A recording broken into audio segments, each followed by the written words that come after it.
Ngayong araw guys, naisipan nga pala namin nakabitan ng basketball ring ang aming camper ba na si Lokbu para makakapaglaro pa rin kami ng basketball guys habang nagka-camping kami saan mang sulok ng bundok. Kaya tamang basketball na naman ng mga itik. Baka Lokbu yan.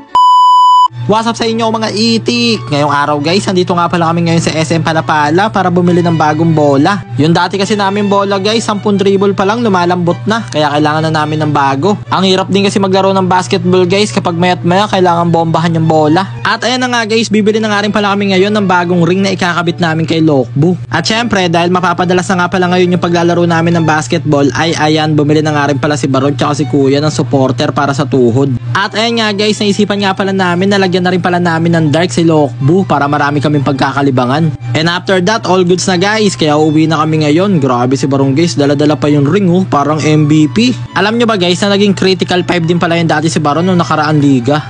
Baka Baron yan. At ayan na nga guys, balik kinabukasan na nga pala to dahil ginabi na nga pala kami nakauwi kagabi. Kaya ayan, inumpisa na nga pala agad yung gagawing ring.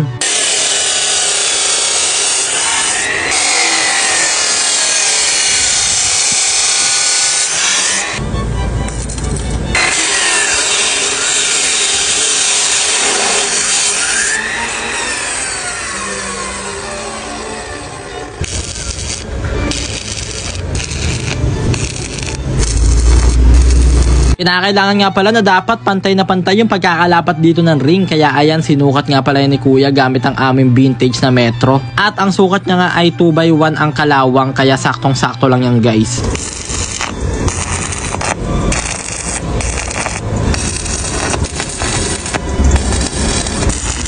Grabe, napaka-satisfying talagang panoorin ng mga nag-welding. Kaso nga lang guys, sa kasamaang palad, eto nga pala ang nangyari. Awit, biglang umitim yung langit, sabay bumuhos yung malakas na ambon. Kaya ayan guys, nagligpit muna kami ngayon dito at tinago namin yung mga gamit namin na pwedeng mabasa. At sa kabilang banda ay eto nga pala ang mga kambing na nakatambay dito ay uuwi na sa kanilang mga lungga. At tamang hintay nga lang pala kami dito guys na tumila yung ulan. Kaya ayan, habang naghihintay nga pala si Plantito Mer ay nag-i-edit muna siya dito ng video niya. At ayan na nga guys, maya lang sa wakas tumila na rin ng ulan at sumikat na nga pala ang araw. Kaya ayan, tamang training na nga pala si Plantito Mer dito, tamang dribblings. Tol, may bagong higaan na tayo kapag nagka-camping tayo.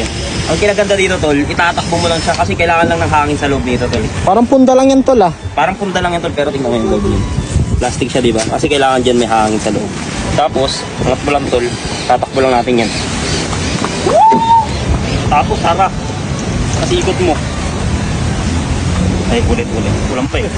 Yan na, malakas. Tapos ikot. Yung hangin na tuloy na yung hangin tulog na trap na. Ikot mo lang tol. Sabay, lalak mo na siya dito. Yun! May gaan na ako tol. Kapanoorin ko si Balon habang nagagawa. Relax na.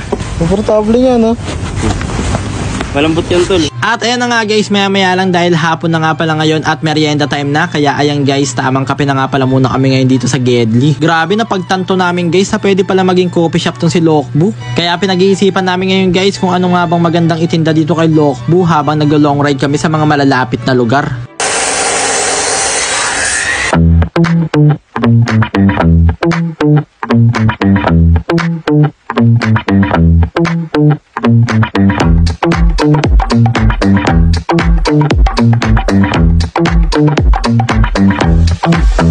Wow!